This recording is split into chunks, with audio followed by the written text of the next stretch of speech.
Roseli, bom, você escreveu O Senhor da Luz. Isso. Mas é um livro que ele tem muito, assim, uma certa semelhança com o que está se fazendo hoje em termos de literatura infanto-juvenil, mas de uma maneira mais universal, que são jogos de magia, jogos de... né, todo trabalha com toda uma mitologia, né? Quer dizer, como é que surge esse livro, como é que você envereda por esse caminho? Eu gosto muito de livros de fantasia. Eu comecei a escrever esse livro porque eu gosto do gênero.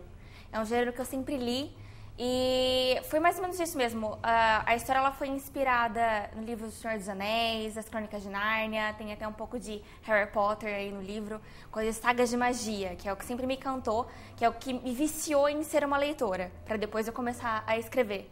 E eu também sempre gostei muito de animes, que são aqueles desenhos japoneses, que eles também têm muito disso de magia, de clãs, de lutas, e foi isso que me inspirou a estar trazendo isso para o livro. Foi isso que me fez escolher o gênero de fantasia. Não é porque é um gênero que está na mídia hoje ou porque todo mundo está fazendo, mas algo que sempre me encantou e é algo que eu gosto de fazer. É um livro que, se a outra pessoa tivesse escrito, eu com certeza leria, porque é um livro que eu gosto. A protagonista, que é a Lídia, né, ela recebe do avô uma certa missão para uma certa coisa de reconstituição de uma civilização antiga. É basicamente isso o enredo do livro, né? Quer dizer, como é que se desenvolve essa trama também? Então, a história toda ela se passa em Datário, né? Datário é um planeta mágico que ele é dividido em 9 continentes, onde cada continente é um clã, né? Aí nesse mundo vivia um mago muito poderoso. Com a magia dele ele mantinha o equilíbrio de Datário e ele também era o guardião de uma caixa que era aberta por 5 chaves. Só que há 35 anos esse mago foi assassinado. E aí no último suspiro dele ele mandou cada uma dessas 5 chaves para uma parte de Datário, cada uma para pessoa de um clã diferente, essa pessoa tinha que ter o coração puro. E aí é que entra a Alicia. Ela, na verdade, ela herdou uma dessas chaves do avô dela e aí ele passou para ela também a missão de juntar as outras 5 chaves, as outras 4 chaves, na verdade, os outros 4 guardiões, para que juntos eles encontrassem a caixa e, com o poder da caixa, restituir o equilíbrio de Datário. Esse tipo de enredo, ele é um pouco recorrente nos livros de fantasia, né? Essa questão de você, a partir de elementos da magia, tentar reconstituir um outro universo. Esse maniqueísmo entre o bem e o mal, né? Há muito isso, né? Quer dizer, onde é que está o diferencial do seu livro, né? Onde é que você trabalha uma coisa que venha um pouco, não digo fugir do padrão do livro de fantasia, mas de qualquer forma dá uma cor própria a esse livro? Então, eu acredito que o diferencial do meu livro são mesmo os clãs que eu criei, porque na verdade no livro não existem humanos, igual nós aqui. Então as pessoas lá, elas têm poderes, né? Que são pessoas normais, né? Cada clã é constituído de um poder diferente e essa pessoa ela tem esse poder. Então, eu acredito que é isso que é o diferencial, que é uma raça nova que eu criei, que é isso que difere o meu livro dos outros livros de fantasia. Igual você disse, esse enredo se encontra em vários livros, você tem magos em vários livros, mas essa civilização que eu criei você só encontra no meu livro. Essa constituição desses clãs diferentes, as pessoas com esses poderes diferentes, do jeito que elas são. Eu acho que esse é o diferencial aí do livro. Mas há digamos assim, uma certa apropriação de um clã para o poder do outro. A Alicia mesmo tem uma hora que ela começa a domar o raio que não seria uma atividade do clã dela. Na verdade, ela quebra uma regra, né? Que a Alicia ela é do clã do vento, né? Então, ela tem as características do clã do vento, ela tem asas, ela tem olhos de águia, ela é ruiva, que é uma característica do clã. Lá no clã, todos eles são assim, via de regra. Existem algumas exceções, que, por exemplo, é quando uma pessoa de um clã do vento se mistura com o clã do fogo, eles acabam misturando os poderes, mas eles não conseguem dominar o poder, dominar o fogo como uma pessoa que é só do clã do fogo faria, entendeu? Acaba partindo isso.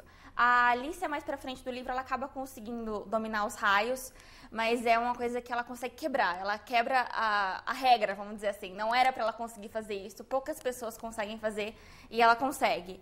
Então, é isso É isso que faz ela, na verdade, a protagonista, né? Ela começa com uma menina frágil, né, inocente, e ela vai descobrindo o mundo. Na verdade, ela é muito mais forte do que ela aparenta ser, do que ela acha. Ela começa a se descobrir no meio da história até chegar nesse ponto.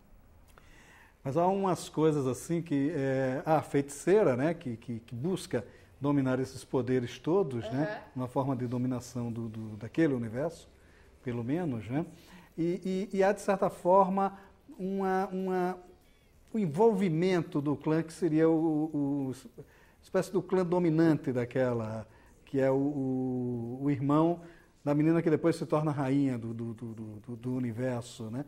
Não há um certo trabalho dessa feiticeira de tentar reconstituir uma outra civilização a partir disso? Ah, tá.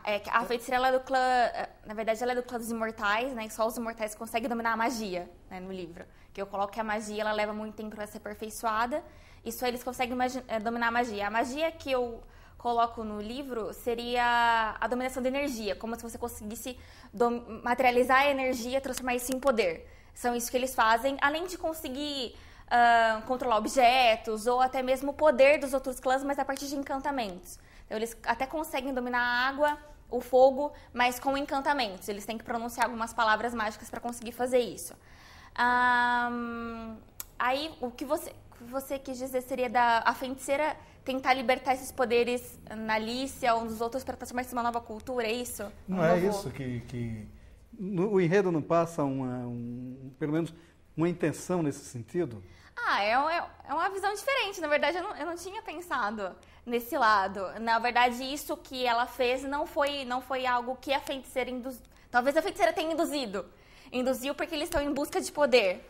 Mas não foi algo proposital, assim, pelo menos não na visão que eu tinha pensado para o livro. Bom, a gente está falando de um universo literário, né, que é um universo literário mais infanto-juvenil, e a própria linguagem do livro ela se desenvolve nesse sentido. Embora ela tenha uma série de informações que são ficcionais, não são fundamentos científicos, a gente está falando de magia mesmo, nesse sentido mais amplo do termo, né? E a própria linguagem ela se desenvolve mais nesse sentido, né? No sentido mais... Uma linguagem mais ao rés do chão, uma linguagem mais simples, né? Quer dizer, mais direcionada ao público infanto-juvenil mesmo, né? Quer dizer, é isso a sua intenção, né? É esse o seu... O livro ele foi escrito para ser infanto-juvenil, até porque quando eu comecei a escrever ele eu tinha 16 anos, então eu não acredito que eu até tinha uma maturidade suficiente para conseguir escrever de uma forma diferente. Então, quando eu comecei a escrever ele, foi intencional que ele fosse desse jeito, mas também a partir das minhas limitações como escritora, né? Então, foi um livro que ele é escrito para ser infanto-juvenil, ele tem é um livro dinâmico, né? É um livro onde as coisas acontecem rápido, que é o que prende o público adolescente. Então, eu tenho muitos leitores adolescentes, exatamente por esse motivo, né? Já fiz palestras em escolas. E é um público leitor que é apaixonado por esse tipo de livro e eles se encantam, eles se empreendem muito rápido esse tipo de história. Então, ele foi escrito para alcançar esse público e eu acredito que ele cumpriu o objetivo dele. Tá, e como é a recepção, assim? Você fala de palestras junto às escolas, as coisas. Quer dizer, como é essa relação de diálogo com o leitor? Eles são bem curiosos, assim, é bem legal palestrar para adolescentes, pré-adolescentes. Então, eles querem saber como é que a ideia surgiu. Eu até consegui conversar na palestra que eu fiz na escola com leitores que começaram a escrever um livro, ou queriam ser escritores, aí eles perguntavam para mim o que eu faço. Não estou conseguindo escrever, como é que faz? Então, eu achei isso muito legal. Crianças de 11, 13 anos aí que se interessam em escrever. E eles aceitam bastante quando eu vou nas escolas, eles se interessam bastante, eles participam, eles perguntam, eles tiram bastante dúvidas. Eles gostam mesmo de saber, né, como é que a história surgiu, como é que funciona a cabeça de um escritor. E como é que é seu processo de criação? Bom, para esse livro, eu comecei a escrever ele como uma brincadeira, eu não ia escrever um livro mesmo. Foi uma conversa com uns amigos meus e surgiu a ideia de criar esse mundo. E na história a gente tem 5 guardiões, então eu tinha 5 amigos, então cada um era um guardião e eu comecei a fazer uma brincadeira na escola. E aí eu comecei a levar o assunto a sério, comecei a escrever. Como o livro começou com uma brincadeira, eu não tinha estruturado o mundo antes de começar a escrever. Eu peguei e comecei a escrever. Então, eu tive vários problemas para escrever a história, porque eu tive que parar, estruturar o mundo certinho para depois continuar escrevendo até começar a surgir o livro. Mas eu tenho toda a história estruturada na minha cabeça, para onde cada personagem tem que ir, o que ele tem que fazer, para depois eu começar a escrever agora. Naquela época eu ainda não tinha, mas agora que eu levei a história a sério, que eu falei, não, realmente eu vou publicar, eu vou escrever, eu vou ser escritora. Então eu peguei, eu estruturei tudo que vai acontecer na história.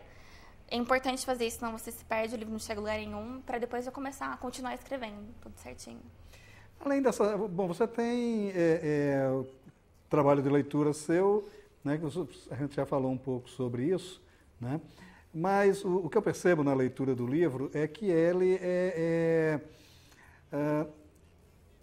ele não tem um rebuscamento muito profundo de linguagem, né? Quer dizer, isso também foi intencional para que você atingisse esse público que você se dedica? Foi sim, porque eu vou escrever um livro infanto-juvenil, se eu colocar palavras muito difíceis, esse público pode ser que ele demore mais para se conectar com o livro. Então, é um livro, ele tem uma linguagem simples, ele foi feito para ser assim. É isso. Agora, você estrutura toda, inclusive um calendário, toda... Como é que foi o processo também de fazer essa estruturação, esse trabalho mais, digamos, mais braçal do livro, que o livro exige, né? Porque corre muito risco de haver desconexões. Corre. Né? Então, quer dizer, como é que você estruturou isso? Eu sou uma pessoa meio perfeccionista, assim, então eu tomo bastante cuidado com isso, com datas e tal. Então, eu tenho uma cronologia, né, onde eu coloco todas as datas importantes. Eu tenho um arquivo com informações, por exemplo, a história de cada clã, eu tenho separado. Porque, às vezes, mais pra frente, eu vou voltar na história daquele clã, eu já não lembro direito como é que era. Então, eu tenho um arquivo onde eu tenho a história de cada clã, eu tenho o perfil de cada personagem. Eu tenho nomes tem os deuses no livro, né? No segundo livro aparecem um pouco mais, então eu tenho todos esses nomes anotados. Eu tenho tudo isso num arquivo separado, onde eu consulto, né? Também, por exemplo, algumas regras, né? Então, como o clã dos Chinits, que é o clã que domina a magia, então o que eles podem fazer, como que eles podem fazer isso. Porque é muito amplo, assim, quando você fala em dominar a magia, né? Uma pessoa que domina a magia, ela pode fazer tudo. Só que, então, dentro do livro, dentro desse mundo, ele tem algumas regras. Ela não pode fazer tudo que ela quer. Então, tem algumas regras que ela tem que seguir nesse clã. Porque o livro, inclusive, torna-se uma obra...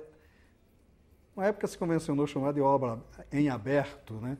Quer dizer, porque termina o livro ele simplesmente saindo para uma espécie de nova aventura, né? Isso. Mas aí você escreveu essa nova aventura já? Já. Eu já escrevi. O segundo livro está pronto, está em análise na editora. E o segundo livro, ele acaba também, ele deixa em aberto para continuar a história no terceiro, né?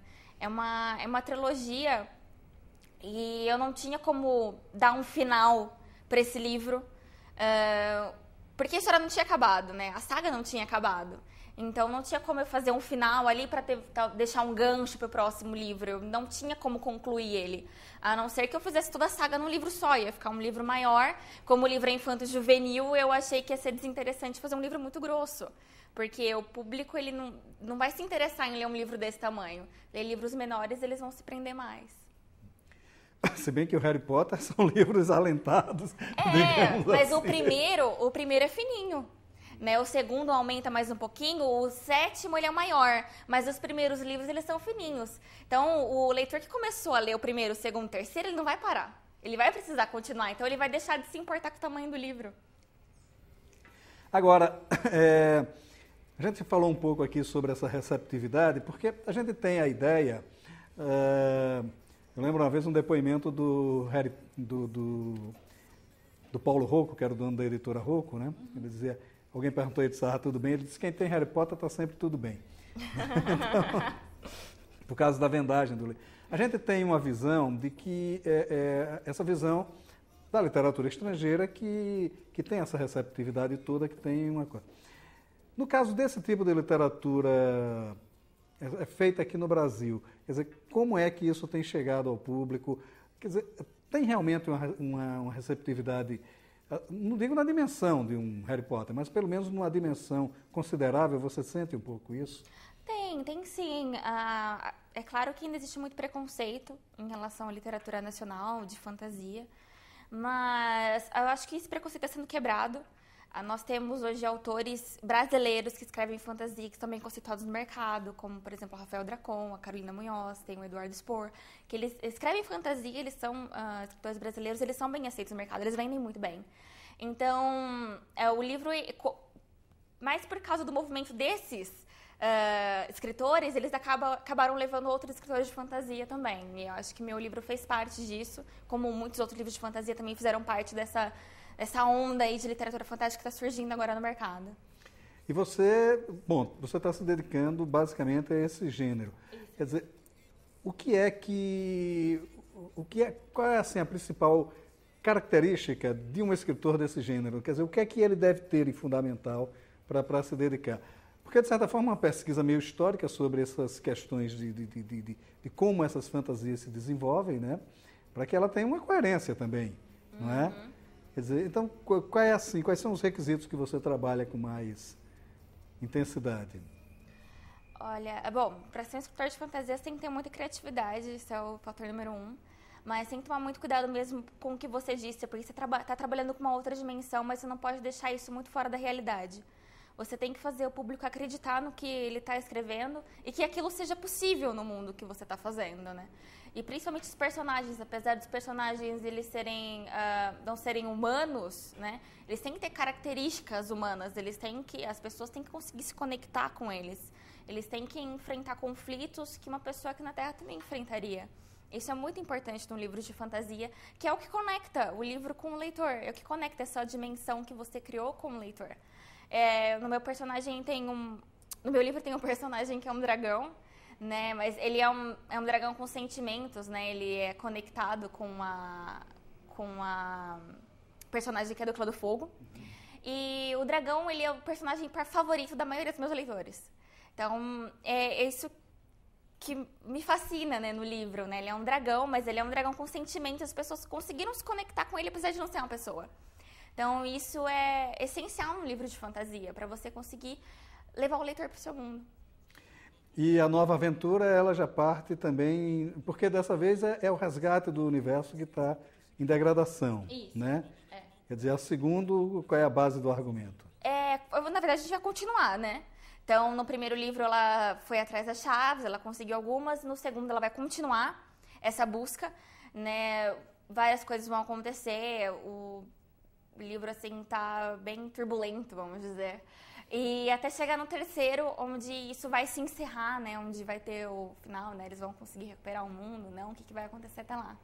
Mas o segundo livro é uma continuação do que já começou no primeiro. Uhum. O Senhor da Luz, né? A saga de Datarion. Tá bom. Graziela, muito obrigado por sua participação aqui no Obrigada a você, obrigada pelo convite.